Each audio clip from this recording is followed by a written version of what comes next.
Headlines प्रायोजक राम बंधू लोणचे। आता प्रत्येक जण जिंकेल।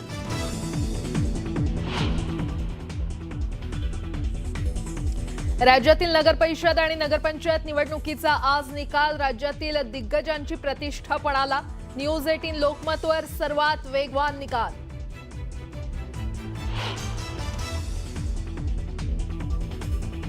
अंबरनाथमध्ये बोगस मतदानासाठी आलेल्या 174 महिलांवर गुन्हे। भिवंडीतून बोगस मतदानासाठी महिला अंबरनाथमध्ये आल्याची माहिती।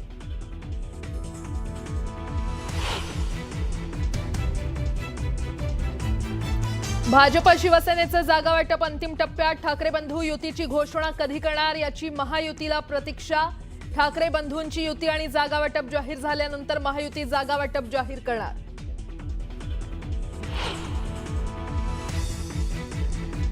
मुंबईत काँग्रेसकडून स्वबळाची घोषणा। महाराष्ट्र प्रभारी रमेश चेन्नीथला यांची मुंबई काँग्रेससोबत बैठक। विवाद नको, विकास हवा, काँग्रेसचा नारा।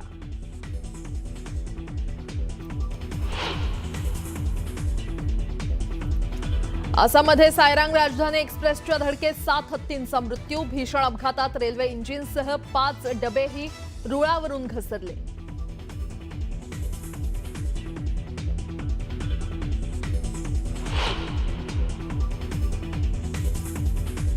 आणि बांगलादेशात हिंसाचार सुरूच।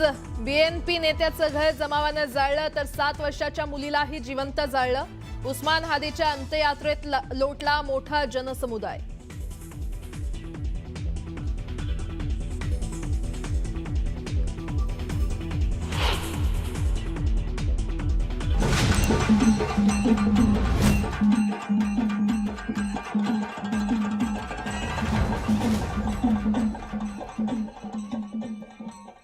न्यूज 18 लोकमतच्या कॉटन किंग स्टुडिओ मध्ये आपलं स्वागत। नमस्कार, सुप्रभात, गुड मॉर्निंग। मी प्राजक्ता तांडेल। तुम्ही पाहताय न्यूज 18 लोकमत आणि सकाळच्या पहिल्या बातमीपत्रामध्ये आपलं सगळ्यांचं स्वागत। आज रविवार आहे आणि सुपर संडे ठरणार आहे, कारण आज नगर परिषद आणि नगरपंचायतीचा निकाल जाहीर होणार आहे। राज्यातील 246 नगर परिषदा आणि 42 नगरपंचायतींचा निकाल आज लागणार आहे। पण निकालापूर्वी उमेदवारांची आता धाकधूक वाढलेली आहे। जनता कुणाला मतांचा कौल देणार, कोण बाजी मारणार, कोण ठरणार निवडणुकीत सिकंदर, आणि कुणाच्या हाती जनता सत्तेची सूत्र देणार आणि कोण पराभूत होणार हे काही वेळातच स्पष्ट होणार आहे।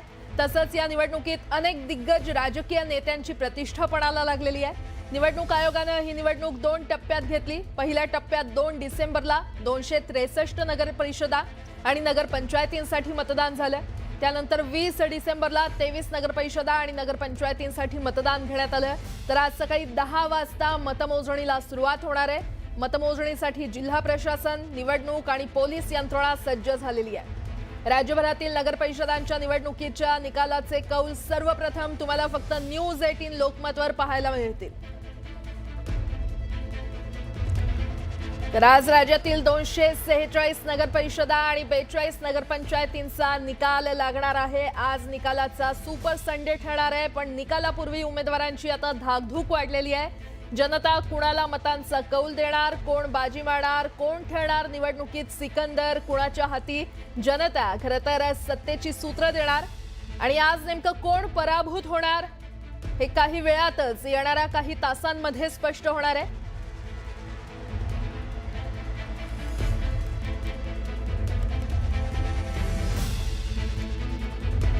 आज नागपूर जिल्ह्यामध्ये नगरपरिषद आणि नगरपंचायती निवडणुकीची मतमोजणी होते आणि या मतमोजणीमध्ये नागपूर जिल्ह्यातील एकूण 15 नगरपरिषद आणि 12 नगरपंचायतींचे निकाल जाहीर केले जाणार आहेत। 10 वाजता मतमोजणीला सुरुवात होईल। सुरुवातीला पोस्टल आणि नंतर ईव्हीएमच्या मतमोजणीला सुरुवात होईल। बहुतांश ठिकाणी 7 ते 8 राऊंड असल्याने साधारण 12 वाजता मतमोजणीचे चित्र स्पष्ट असेल। नागपूर जिल्ह्यामध्ये देखील नगरपरिषद आणि नगरपंचायत निवडणुकीची मतमोजणी आज होणार आहे आणि या मतमोजणीमध्ये नागपूर जिल्ह्यातील एकूण 15 नगरपरिषद आणि 12 नगरपंचायतींचे निकाल जाहीर केले जाणार आहेत। 10 वाजता मतमोजणीला सुरुवात होणार आहे। सुरुवातीला पोस्टल आणि नंतर ईव्हीएमच्या मतमोजणीला सुरुवात होईल। बहुतांश ठिकाणी 7 ते 8 राऊंड आहेत आणि त्यामुळे साधारण 12 वाजता नागपूरमधलं मतमोजणीचं चित्र स्पष्ट होईल, त्यामुळे कुणाला पराभव स्वीकारावा लागतोय, कुणाचा विजय होतोय हे पाहणं महत्त्वाचं ठरणार आहे. नागपूरमध्ये देखील अनेक दिग्गजांची प्रतिष्ठा पणाला लागलेली आहे. नागपूर जिल्ह्यामध्ये नगर परिषद आणि नगरपंचायतीच्या निवडणुका म्हणजेच 15 नगर परिषद आणि 12 नगरपंचायतीचे निकाल आज हाती येणार आहेत.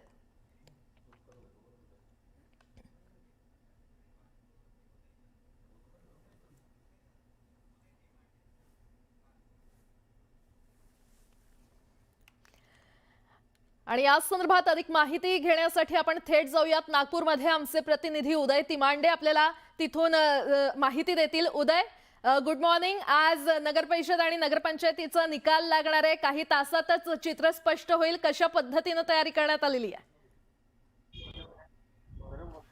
प्राजक्ता, खरं तर नागपूरमध्ये पारा घसरतोय, नागपूरमध्ये थंडी वाढते. मात्र जसजसा हा सूर्य समोर जाईल आणि जसजसे 10 वाजत जाईल तसं तसा नागपूरमध्ये राजकीय पारा हा चढलेला असेल. कारण गेली 1 महिना जी राजकीय पक्षाच्या कार्यकर्त्यांनी केलेली मेहनत होती त्याचं फळ आज त्यांना मिळणार आहे. कोणाला विजय तर कोणाला अपयश मिळणार आहे. कारण आज 10 वाजता जी आहे ती नागपूर जिल्ह्यात झालेल्या 27 नगरपालिका आणि नगर परिषदेच्या निवडणुकीची मतमोजणी होणार आहे. खरं तर हा निकाल 3 तारखेला व्हायला पाहिजे होता, मात्र न्यायालयाच्या आदेशानंतर जे आहे ते हा निकाल आज जाहीर होणार आहे. गेले 19 दिवस जे आहेत ते अशाच पद्धतीच्या नागपूर जिल्ह्यातल्या 27 स्ट्रॉंग रूममध्ये जे आहे ते या ईव्हीएम जे आहे ते जपून ठेवलेलं आहे आणि 10 वाजताच्या ठोक्याला जे आहे ते या ईव्हीएम या स्ट्रॉंग रूममधून बाहेर येईल आणि याच परिसरामध्ये जे आहे त्या मतमोजणीला सुरुवात होणार आहे. खरं तर नागपूर जिल्हा हा भाजपसाठी प्रतिष्ठेचा असल्याचं आपण पाहिलं होतं. कारण मुख्यमंत्र्यांचा, केंद्रीय मंत्र्यांचा आणि महसूल मंत्र्यांचा हा जिल्हा आहे. त्यामुळं या जिल्ह्यामध्ये भगवा फडकवण्यासाठी जे आहे ते भाजपनं पूर्ण शक्ती पणाला लावली होती. महसूल मंत्री चंद्रशेखर बावनकुळे यांनी अक्षरशः जिल्हा जो आहे तो पिंजून काढला होता. स्वतः मुख्यमंत्र्यांनी देखील या जिल्ह्यामध्ये काही सभा घेतल्या होत्या. तर काँग्रेससाठी देखील हा जिल्हा तेवढाच महत्त्वाचा आहे. कारण आतापर्यंत काँग्रेसचा नागपूर ग्रामीणमध्ये एकहाती वर्चस्व राहिलेलं आहे. सुनील केदार यांच्या नेतृत्वाखाली जे आहे ते नागपूर ग्रामीणमध्ये काँग्रेसचं वर्चस्व होतं आणि हे वर्चस्व भाजपसाठी अडचणीचं ठरत होतं. त्यामुळे यावेळी कुठल्याही परिस्थितीमध्ये चांगलं बहुमत मिळवण्याचा प्रयत्न जो आहे तो भाजपनं केलेला आहे. मतदार राजानं आपला कौल कोणाला दिलेला आहे हे 10 वाजता नंतर ज्यावेळी ईव्हीएम उघडेल त्यावेळी कळेल. मात्र सुरुवातीला 10 वाजता जेव्हा या स्ट्रॉंग रूम उघडल्या जातील तेव्हा सुरुवातीला पोस्टलची मतमोजणी होईल आणि त्यानंतर सुमारे 10:30 वाजता जे आहे ते ईव्हीएमच्या मतमोजणीला सुरुवात होईल. नागपूर जिल्ह्याचा जर विचार केला तर बहुतांश नगरपंचायत आणि नगर परिषदेमध्ये 7 ते 8 राऊंड असतील. त्यामुळे एका राऊंडला साधारण आपण 20 मिनिटं जरी पकडलं तरी 12 वाजेपर्यंत जे आहे ते मतदार राजानं आपला कौल कोणाला दिलेला आणि विजयाची माळ कोणत्या उमेदवाराच्या गळ्यात घातलेली आहे याचं चित्र स्पष्ट होणार आहे. त्यामुळे गेली महिनाभर जी धाकधूक उमेदवारांमध्ये आणि राजकीय पक्षांच्या कार्यकर्त्यांमध्ये होती त्याची आता ही प्रतीक्षा संपलेली आहे. प्रशासनानं देखील या सगळ्या मतमोजणीसाठीची जी आहे ती जय्यत तयारी करून ठेवलेली आहे. आपण सध्या ज्या भागामध्ये आहे ती बेसा पिपळा नगरपंचायतचा हा परिसर आणि इथे पाहतोय की आपण 7 राऊंडमध्ये ही सगळी मतमोजणी होणार आहे. पद्धतीने टेबल असेल, कुठल्या टेबलची काय रचना असेल याचे स्पष्ट फलक जे आहेत या परिसरात लावलेले आहे. कार्यकर्त्यांना कुठले कन्फ्युजन राहणार नाही आणि या सगळ्या प्रक्रियेवर कुठलाही अविश्वास होणार नाही या दृष्टीने देखील जे आहे ते सगळे नियोजन प्रशासनाने केलेलं आहे. मोठा पोलीस बंदोबस्त जो आहे तो या स्ट्रॉंग रूमच्या परिसरामध्ये तैनात करण्यात आलेला आहे. त्यामुळे पुढच्या 2 तासामध्ये म्हणजे 10 वाजल्यानंतर ज्यावेळी ही मतमोजणी सुरू होईल तेव्हा या मतमोजणीनंतर मतदार राजानं आपला कौल कोणाला दिला आणि पुढचे 5 वर्ष नगरपालिका आणि नगर परिषदेची चाबी कोणाकडे दिलेली आहे हे स्पष्ट होईल. आणि प्रामुख्याने नागपूरमध्ये म्हणजे उपराजधानीमध्ये ही चाबी कोणाकडे जातं यावर नागपूर महानगरपालिका आणि जिल्हा परिषदेच्या निवडणुकीचे निकाल अवलंबून असणार आहे. त्यामुळे प्रामुख्याने भाजप आणि काँग्रेस या दोन्ही पक्षांसाठी जी आहे ती मतमोजणी अतिशय महत्त्वाची असणार आहे. प्राजक्ता, खरंय उदय, दिग्गजांची खरं तर प्रतिष्ठा पणाला लागलेली आहे आणि येणाऱ्या काही तासांमध्येच पहिला कल समोर येईल. वेळोवेळी संवाद साधत राहू. तुर्तास धन्यवाद या संपूर्ण माहितीसाठी. दरम्यान महाराष्ट्रातील 24 नगरपरिषद आणि नगरपंचायतींसाठी काल मतदान झालं आणि या मतदानावेळी काही नगर परिषदांमध्ये पैसे वाटप आणि बोगस मतदारांवरून चांगलाच गोंधळ झाल्याचं पाहायला मिळालं. पाहूयात.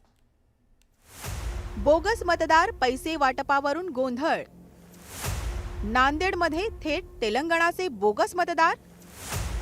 धर्माबादेत शेकडो मतदारांना डांबण्याचे प्रकार. अंबरनाथमध्ये पैसे वाटपावरून जोरदार राडा.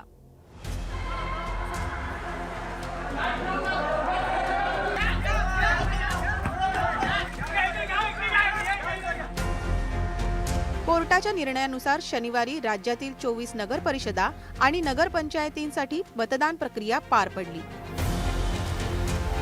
या मतदानावेळी काही ठिकाणी चांगलाच गोंधळ झाल्याचं दिसलं। नांदेडच्या धर्माबादमध्येही 2 ठिकाणी मतदारांना डांबून ठेवल्याचा धक्कादायक प्रकार घडला।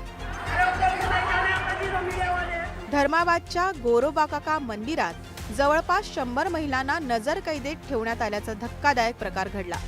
प्रसादाच्या स्वरूपात 4000 रुपये मिळणार असल्याचं सांगत रोखून धरल्याचा आरोप महिलांनी केला।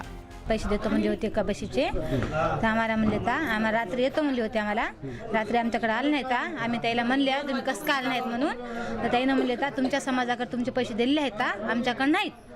मग ते समाजवाले रात्री सकाळी 10 वाजेपर्यंत येणार आहेत। अजून सकाळी मी विचारलं त्याला कसं काय नाहीत म्हणून, तर त्यानं म्हणलेत की तुमचे पैसे अजून सकाळी 10 वाजेपर्यंत बसवलं कोणी तुम्हाला? आम्हाला कबशीवाल्यामुळं आम्ही पैशामुळं आम्हाला पैसे पाहिजेत म्हणून आम्हाला मतदान टाकायचं होतं। 7 पासून इथंच बसल्या। मग भैया या की आम्ही इथं केवळ मतदानाची वेळ झाली, आम्हाला जावं लागेल मतदान टाकायला, आणि तुम्ही काही की आम्हाला इथं बसा म्हणल्या, आतापर्यंत तुम्ही बसल्या आहात तर तुमचा काही इथं येण्याचा पत्ताच नाही। मग आम्ही केवळ बसावं, कसं बसावं, चहा नाही काही नाही, आणि तुम्ही आम्हाला दामून का ठेवल्या। मग आम्हाला सांगून टाका की बाई तुम्हाला कोणता प्रसाद पोहोचणार नाही, तुमचं तुम्ही जावा घरला, असं म्हणायला पाहिजे की नाही। एकीकडे महिलांना नजरकैदेत ठेवण्यात आलं असतानाच तिकडे धर्माबादेतच इनानी मंगल कार्यालयातही भाजप कार्यकर्त्यांनी पैशांचं आमिष देत मतदारांना डांबून ठेवण्याचा आरोप करण्यात आला, ज्यामुळे मतदान सुरू असतानाच या घटनांनी चांगलाच गोंधळ निर्माण झाल्याचं दिसलं। 3 दिवस झाला असं फिरवायलेत, इकडं पळापळी तिकडं पळापळी, देतो म्हणून आम्हाला परेशान करायलेत बघा साहेब। हा, देणं नाही घेणं नाही, कुणाला द्यालेत काय नाही, आम्हाला काही पत्ता नाही। आज मतदान आहे ना, मतदान टाकायला गेलं नाही, मतदान टाकायला आम्हाला पैसे देतो म्हणून त्यांनी आम्हाला थांबिले, थांबा 4 वाजे तर तुम्हाला आम्ही पैसे देऊ, नंतर मतदानला जा म्हणले। मग आम्हाला द्यायचा प्रयत्न केले, देता ते पळून गेले बघा, आम्हाला दिले नाही तर आम्हाला परेशान करायले ते लोक। एकीकडे मतदारांना डांबून ठेवलं जात असतानाच काही तेलंगणातील मतदार येऊन बोगस मतदान करत असल्याचा आरोप केला गेला। अशाच बोगस मतदान केल्याच्या आरोपातून एक महिला आणि एका पुरुषाला जमावाकडून चोप दिला गेला।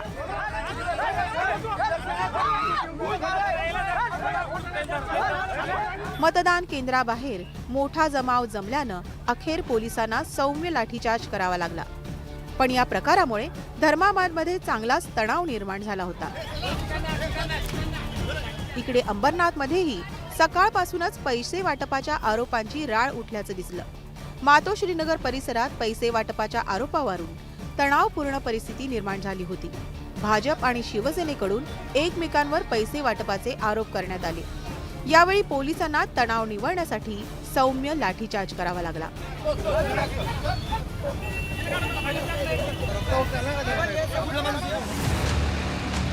त्याचवेळी काँग्रेस आणि भाजपनं भिवंडीहून 200 संशयित महिला या बोगस मतदान करण्यासाठी आल्याचा गंभीर आरोप केल्यानं खळबळ माजली।